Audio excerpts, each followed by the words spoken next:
and welcome to Beyond Top 10 Tennis. My name is Dr. Ashley Berge and I'm your host. If you're not familiar with my work or would like to learn more about it, head on over to AM8 International, the first tennis lab of its kind worldwide that is centered on delivering top 10 tennis rankings and is 100% backed by science.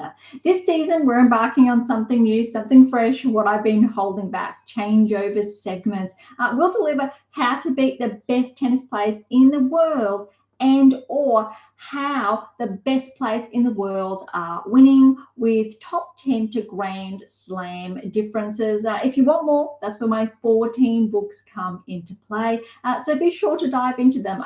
You can find them on AM8 International or Amazon. So irrespective of you're based in the world, alongside my 180 plus episodes now to date. It's a new frontier and I'm no longer holding back. So as always, buckle in and enjoy the ride. Welcome to another edition or special edition for the Australian Open of Beyond Top 10 Tennis. And we are live. So again, we've only just started prior to the Australian Open, or essentially we rolled off or kicked off this season with that new format. So look, if you've been with us for some time now, thank you so much. I'd love your feedback to see how that transition's been going. If you are new, send it through as well, how you've been finding those live editions. A little bit rough around the edges, but getting to you a little bit quicker. Again, could be some delays in there. I think our prior two episodes, we had an issue with the video and audio overlap.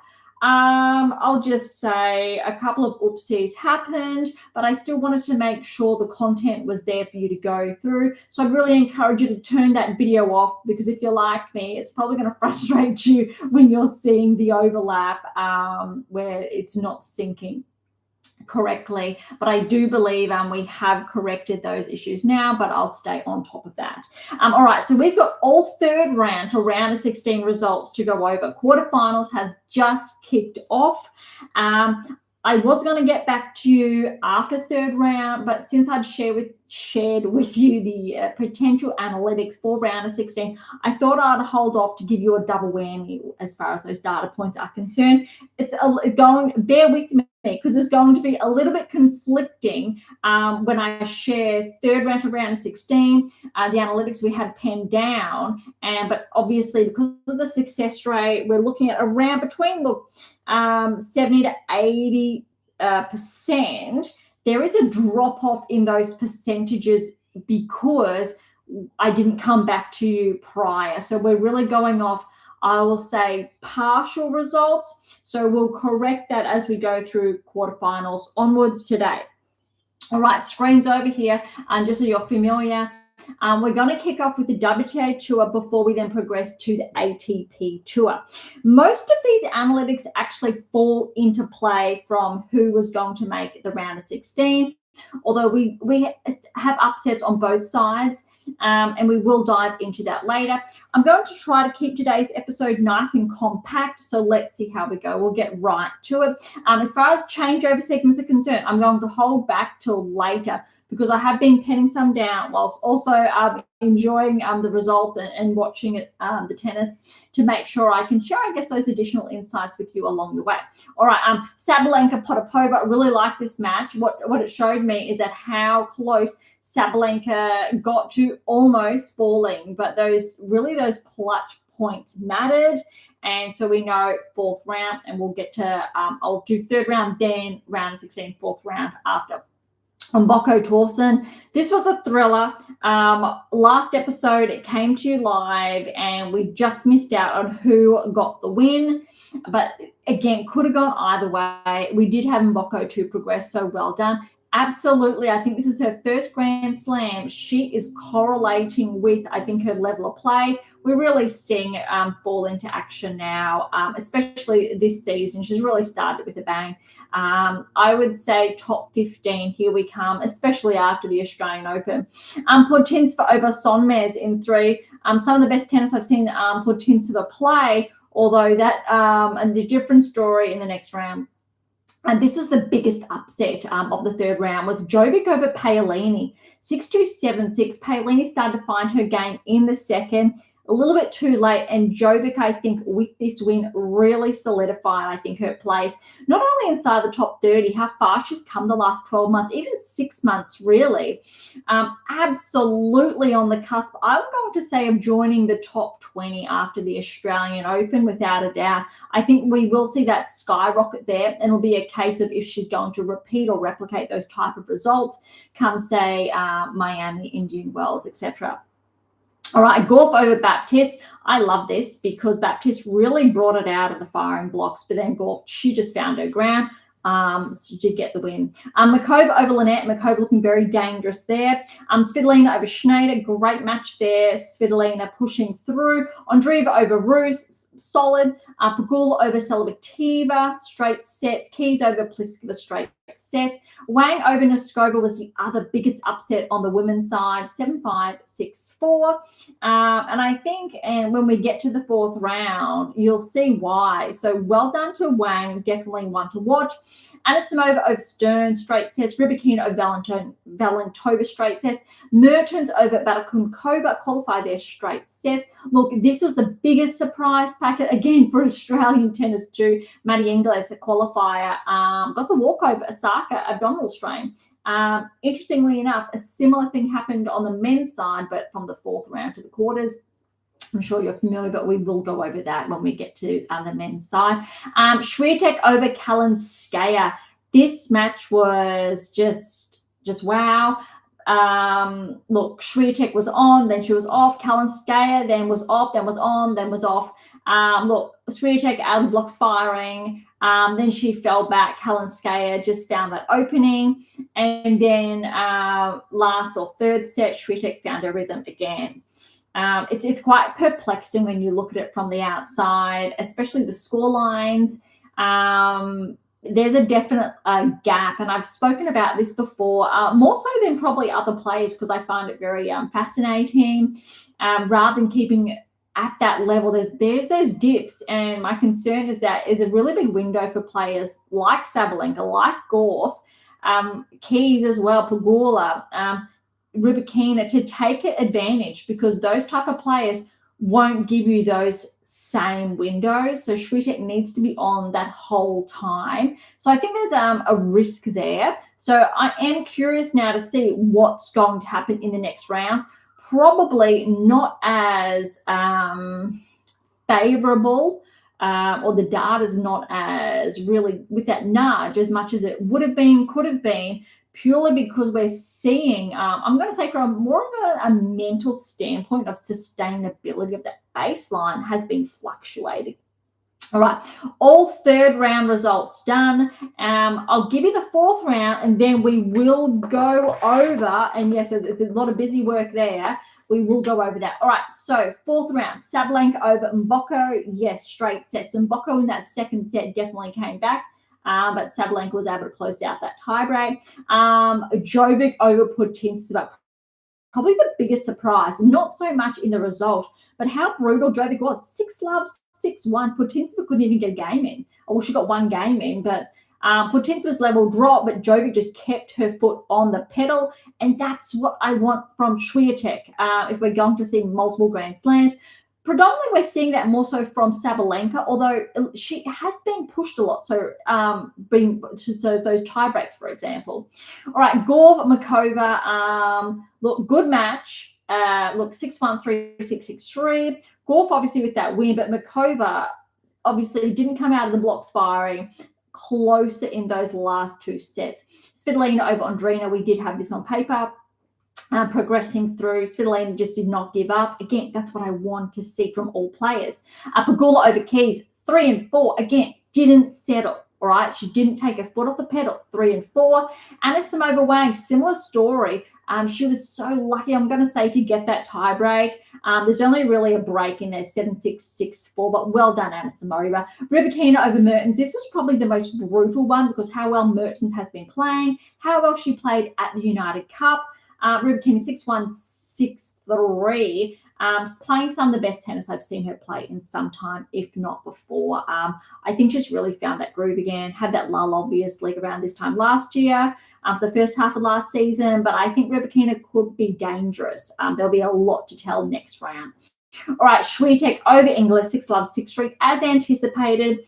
But in all fairness, we need to talk about the level. Very big difference of the level. And you could arguably say Jovic over Putintseva, it was 0-1.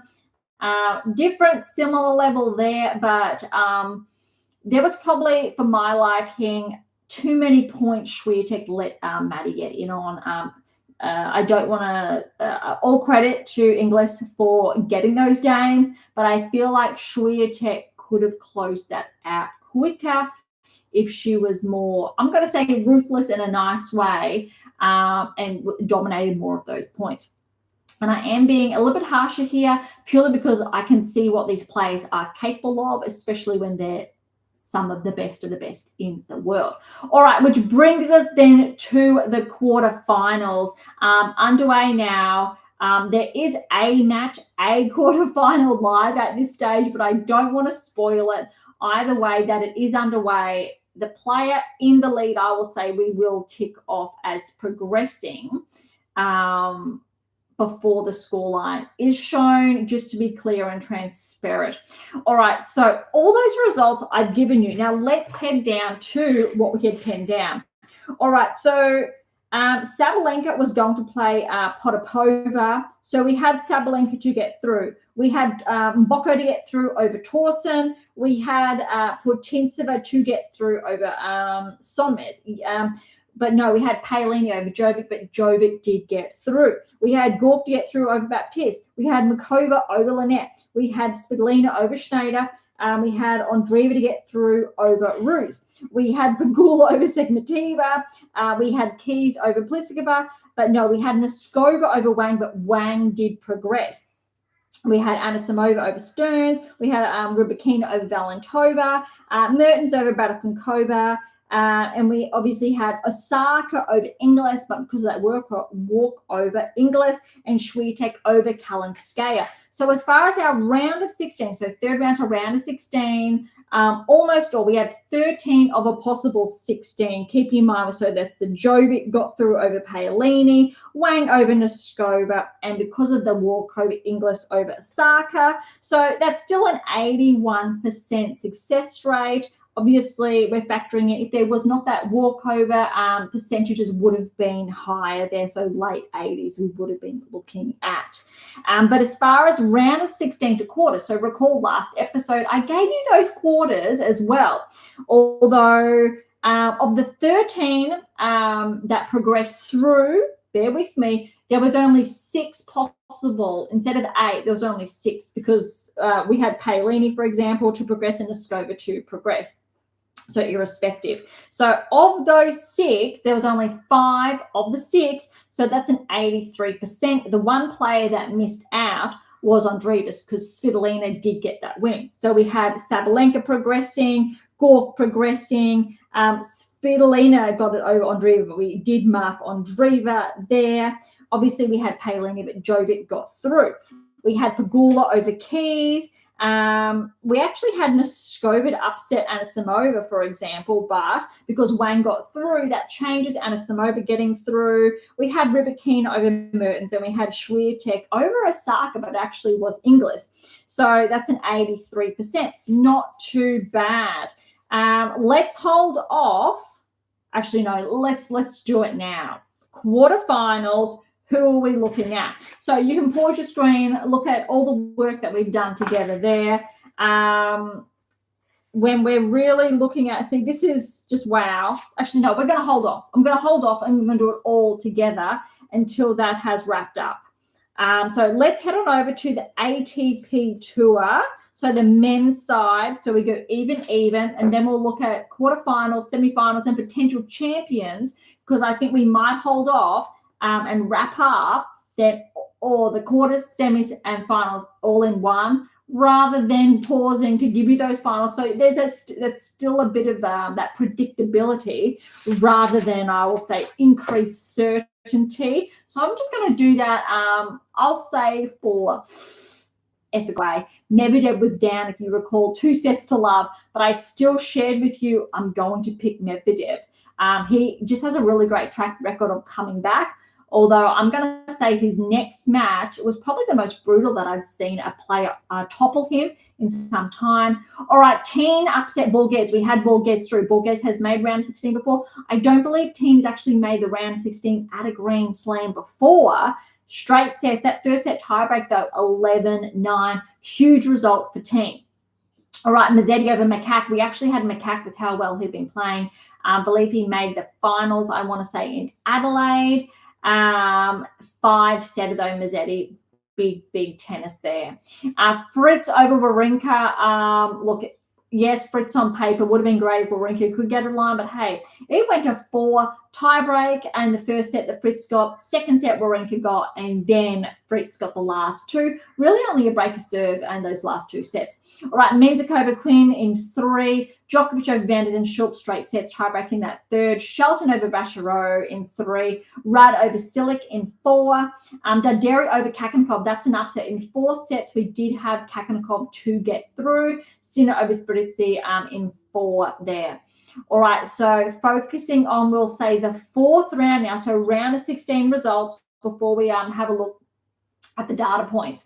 All right, Alcaraz over Paul, straight sets. Look, 7-6, 6-4, 7-5. It was close, closer than probably anticipated, but I think Paul really gave Alcaraz a good run there. All right, best tennis I've seen Alex play so far this Australian Open over Bublik, 6-4, 6-1, 6-1. That's the level he needs to bring against Alcaraz. All right, Zverev over Surundolo, straight sets. Teen over Medvedev. This is the biggest anomaly, surprise, I'll say, similar to Jovic on the women's side. 6-4, 6-love, 6-3. Got an O set over Medvedev. Medvedev, I think, just didn't know what to do. We don't typically see that, and so well done, learner there.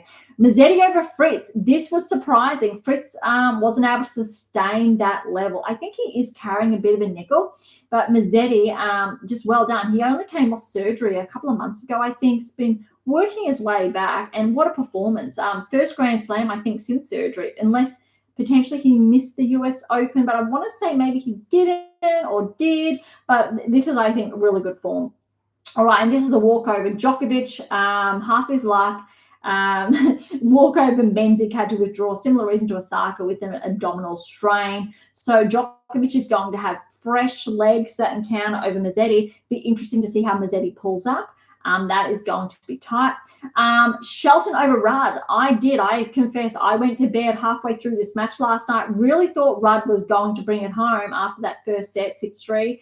But no, Shelton, 6-4, 6-3, 6-4, the lows last 3 sets. Looks like there's potentially only a break of serve each in them. But yeah, no, sorry. I went to bed at 1 set apiece in all fairness. But yeah, well done, Shelton. I think he could really take it to Sinner in the next round. Sinner over Darderi in 3. Darderi, look, 7-6 in that 3rd set. I'm going to say Sinner kind of split that level. Darderi was able to find that groove, but well done to Sinner. All right, let's have a look at this. Alcaraz over Moutet. Yes, we had that. Paul over David Fokina. Yes. Bublik over Echeverry. Yes. Look, Dimonor over Tiafoe. Yes. Zverev over Noria we had. Surundolo over Rublev. We did have Rublev. Medvedev over Razan we had. We had Borges over Teen, but no, Teen did get through. Remembering Borges took out Ogul Elisame. We had Macaque actually to get through over Mazzetti. So well done to Mazzetti getting through. That was a bit of an anomaly, just going off how Macaque had obviously been playing in the lead-up. We did have Fritz over Wawrinka. We had Mensah over Quinn. We had Djokovic over Van der Zandschulp. We had Shelton over Vachereau. We had Rudd over Silic.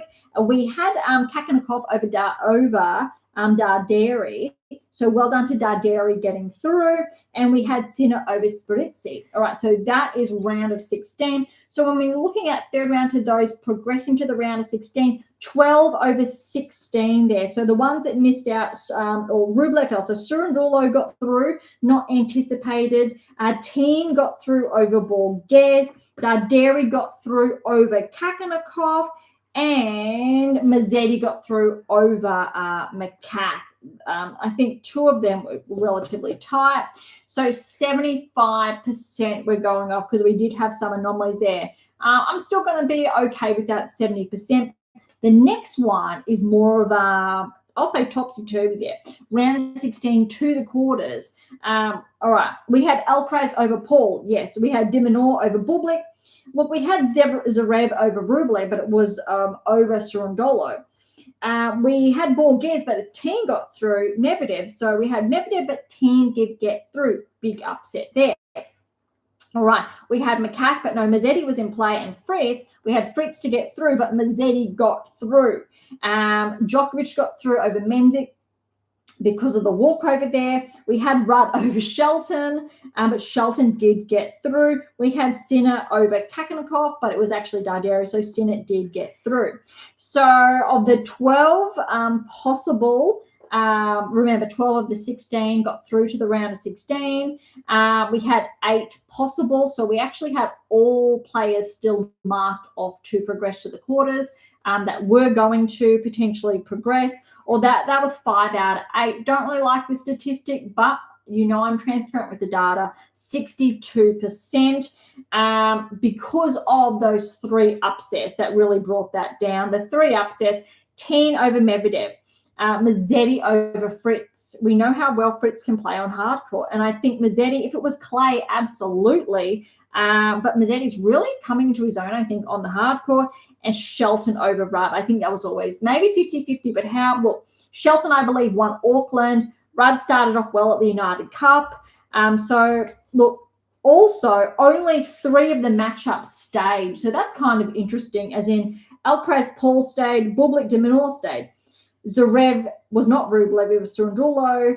Medvedev was not Borges, it was Team. Sinner was not Kakanakov, it was Darderi. Shelton, Rudd stayed. Djokovic was the walkover with Menzies, and Fritz, we had Makak, but it was Mazzetti. So it was a little bit of a scramble from that perspective. Most of the upsets were those who didn't make the round of 16, and it kind of changed the field from that perspective. All right, so that's actually all the data there. If you want to do a pause and zoom in. So looking at the quarters, like who we have down for the quarterfinals, for example, and I'm going to get a fresh page here. Sabalenka Jovic, even though this match just finished, you did hear me say a short time ago I was going with the person I was going to pen down. I'm going to say Sabalenka over Jovic. Golf and Svitolina, this is actually really tough, purely because part of me, Golf, Svitolina played so well. So, look, I actually think this could be closer than anticipated. I'm actually going to go with Svitolina. And 100%, I think I'm going to say there's bias there. I'd love Svitolina to have a breakthrough. You've heard me on previous episodes say how long she's been in the top 10. Not at this stage, but she was a top 10 player when Serena was the best, winning the Grand Slams. She's been around for, I think, longer than people think. At such a young age from there. It's a tough. I think that's actually 50-50 because we have seen Golf push to 3 if Svitolina gets out of those blocks quickly. But look, also if Golf just gets out of the block and does not relent, I think that could be straight sets as well. All right, Pegula, Anisimova. This is tough. Again, going with what I really think would be a big breakthrough for Pegula. I'm ticking off Pegula.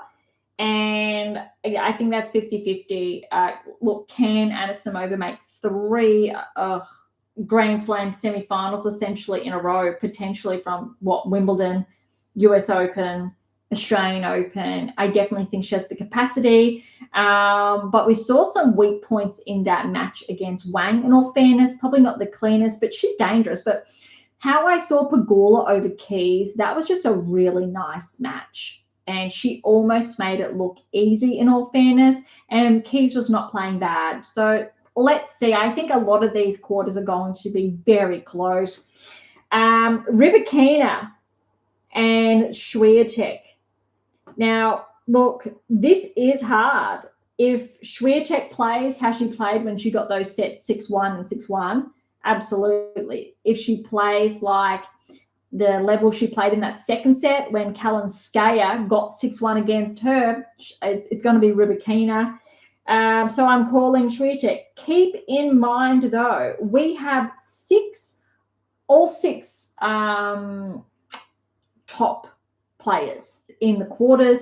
Anomalies are obviously Jovic and Svitolina. That's it. And Svitolina essentially could be top 10. Jovic's on her way to top 15 this season. I'm going to say absolutely. But that's why it is actually normally not this tricky as far as data is concerned at the quarterfinals, but this is big. Look, let's say Sabalenka and Svitolina do get through. You need to go with, say, Sabalenka. If Gauff gets through against Svitolina, you need to say that's actually probably 50-50 if it's a Gauff Sabalenka. I really think that's 50-50. But you know what I've noticed so far this Australian Open, how well Sabalenka has been, I'm going to say, protecting her emotions on court. She means business, and this is probably the most clear-headed I've seen Sabalenka at a Grand Slam. I think she really is dangerous, especially factoring that in. Pegula Anisimova. Let's say Pegula does get through and Swiatek over Rybakina. Look, this is so tough and 100% biased. I'm going to say Swiatek, even though it is 50-50, because I would absolutely love Sabalenka and Swiatek to meet in a final. We have not seen that for some time. And I also think if Swiatek is going to get the Australian Open, the one she's missing, it'd be amazing for her to win it over Sabalenka. If Sabalenka is going to win her third Australian Open, equally awesome to get it over Swiatek. But it could be a repeat of years prior when Sabalenka won over Rybakina, for example. Pegula, could she make another Grand Slam final? Potentially, it's there. I think what's so exciting, Sabalenka's got a Grand Slam, Gauff's got a Grand Slam, Pegula's a finalist, Anisimova's a finalist, Rybakina, Grand Slam, not for some years, but also finalist, and Swiatek there. It's tough. I actually think when I come back to you with the results, we are probably going to have a 50% success rate, purely because it is that close and it is so hard to call. And again, it's because these players, they're that close as far as rankings, etc., are concerned. All right, Alcaraz and De Minaur. This is fun, but it's also absolutely, there's going to be some bias here because you all know Beyond Top 10 Tennis is based in Australia. Look, the lead up to the Australian Open, Alcaraz De Minaur, they had a practice match or exhibition match. Alcaraz won, I'm going to say, quite cleanly. Alex just played awesome against Bublik. And I really think if Alex gets through, you just have to. Look, it's probably 70-30, but I'm going to tick Alex. Being transparent, that there is that bias there. I am being subjective, not objective from that standpoint. All right. Zverev and Teen played phenomenal against Medvedev, but look, Zverev's been playing some really good tennis. You need to put Zverev down. Mazzetti and Djokovic. Look, that's really hard to call. You know how well Djokovic has played historically in Australia. Like, you really do. I think it's hard to pass him. It really is. It's hard. I really want to say Mazzetti because of how well he played against Fritz, but I feel like Djokovic has the edge. I'm going to tick Djokovic, but I also think, again, it's 50-50. Shelton and Sinner. Look, I'm still going to go with Sinner here, but I tell you what, it's not 50-50. It's probably like 60-40. It's closer than I think we anticipate. De Minaur and Alcaraz at this stage is probably 60-42. It was that close. Zverev and Teen, on the other hand, is probably 70-30. Djokovic, Mazzetti, probably 50-50, in all fairness. Look, Sabalenka Jovic was probably 70-30. Gauff Svitolina is probably 60-40, though we're going with Svitolina. Pegula Anisimova, probably 50-50 that one, or 60-40 maybe Anisimova Pegula, but I'm going with Pegula. Rybakina Swiatek. Almost it could be, because of those fluctuations in Swiatek's game, 60-40 to Rybakina, but I'm going with Swiatek. So you can see in a lot of these cases, I'm actually going with the underdog by a few percentages, right? Let's say, for argument's sake, Alex and Zverev do get through. I'm being a sucker here, and I'm going to go with Alex purely because what we'd like to see, you can kind of see him in the background, right? You can... And this is what I mean about us going live.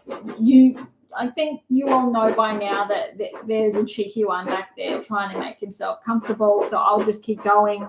You'll just have to turn the volume up to get that out. Okay, he's settled down. Well, if Alcaraz does get through and Zverev gets through, probably going to go with Alcaraz or Zverev. That's 50-50. Really, I think with how well Zverev's been playing, also how well he's been playing normally in Australia. But look, Alex, if he gets through, de Minaur, if he gets through, I think it's going to be huge, and I think the crowd really will carry him. And if he faces Zverev, let's go, because it would be awesome for Australian tennis. And typically, I don't have that bias, but with de Minaur in Australia, it's hard not to. All right, let's say Djokovic and Sinner do get through. I think it's purely going to come down not just to how they play, so their level, but their fitness. So I think Sinner, from that perspective, granted, they'll probably get a nighttime match. If it was in the middle of the day, I'd probably go Djokovic, ironically, only because we saw Sinner cramp earlier on in the week. So let's just go with favourites here. It's 50-50. Maybe it's 20-80. On the women's side, because there's such a huge bias I'm admitting there, it'd be awesome to see. Let's go with Swiatek. I believe she'd regain the #1 ranking. Let's go if it's Sinner and de Minaur. Let's go with de Minaur, purely because it not only would it push him inside the top 5, I just think it would be amazing. But full transparency, the likelihood of both of them happening, it's not that high. So there is a bit of bias, well, maybe more than a bit. But when you're looking at Sabalenka, Svitolina, Gauff, I've got Svitolina, potentially Gauff. Gauff could very well get past Sabalenka, make the finals. Pegula, Anisimova could get through. And if it is Rybakina gets through over Swiatek, I would probably put Rybakina over Anisimova. So then if it's Gauff, Rybakina, for example, in the final, probably going to say Rybakina. Let's say Alcaraz gets through, Zverev gets through. I'm going to put Alcaraz there. Mazzetti, or if Djokovic gets through, over Sinner. And let's say it's Djokovic and Alcaraz in the final, for example. Let's go with Alcaraz on fitness as well. Different combinations. Let's say Zverev gets through to the final. He gets to face off against a Shelton, for example, has a huge breakthrough. Although I think it's going to be a lot for Shelton to get over Sinner, and then potentially Djokovic and or Mazzetti. You still need to go with Zverev. If Djokovic does get through, and there are so many different combinations, but it has to be, you have to put Sinner, Alcaraz, potentially de Minaur, or Sinner, de Minaur, Alcaraz. I've got de Minaur down.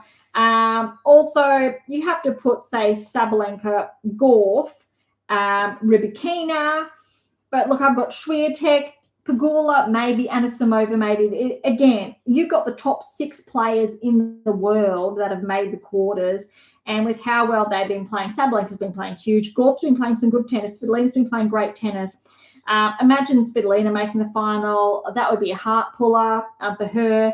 Pegula making the final. And, Rybakina, it's been some time since she's made a final. It'll be huge. But, again, I've got Swiatek. This is really hard.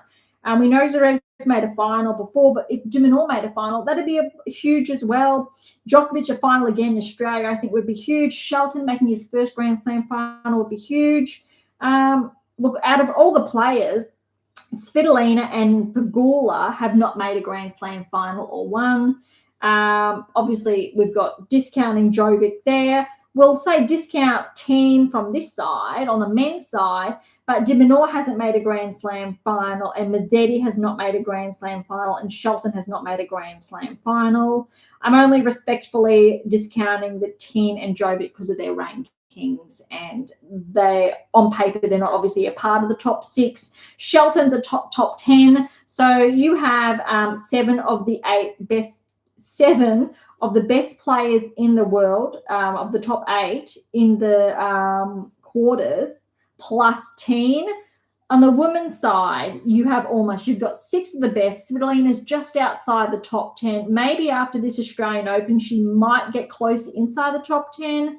And then you have Jovic. So Teen and Jovic are the anomalies. They're both seeded. So actually on both sides, all seeded. So in the quarters, everyone's seeded. Which again is really cool to see, because there's typically we have that little anomaly that does make their way through, but still Jovic Team respectively are the anomalies themselves. But I think it's going to be really interesting either way how it pans out. All right, that's today's episode. Thank you so much for listening. To grab a copy of any one of my 14 books, you can find them on AM8 International or Amazon. Again, irrespective of where you're based in the world. Any comments or questions, head to AM8 or Topic Thread, or leave comments directly on YouTube or Spotify. To interact with Beyond Top 10 Tennis, catch up on our blogs, or sign up to my newsletter, head to AM International, and remember to check out Pink Octopus Books to Sprue. If you enjoyed today's episode, please subscribe, like, share, and or all of the above. Beyond Top 10 Tennis exists for you, so please consider sharing us near and far. Look, and if you're serious about heading towards the top 10 or want to know what your game's missing to secure that maiden Grand Slam or more, don't be shy and come and say hi. All right. On that note, thank you so much for listening. I'm so incredibly grateful. I'm your host, Dr. Ashley Morgan Berge, and this is Beyond Top 10 Tennis, and I'll see you next time.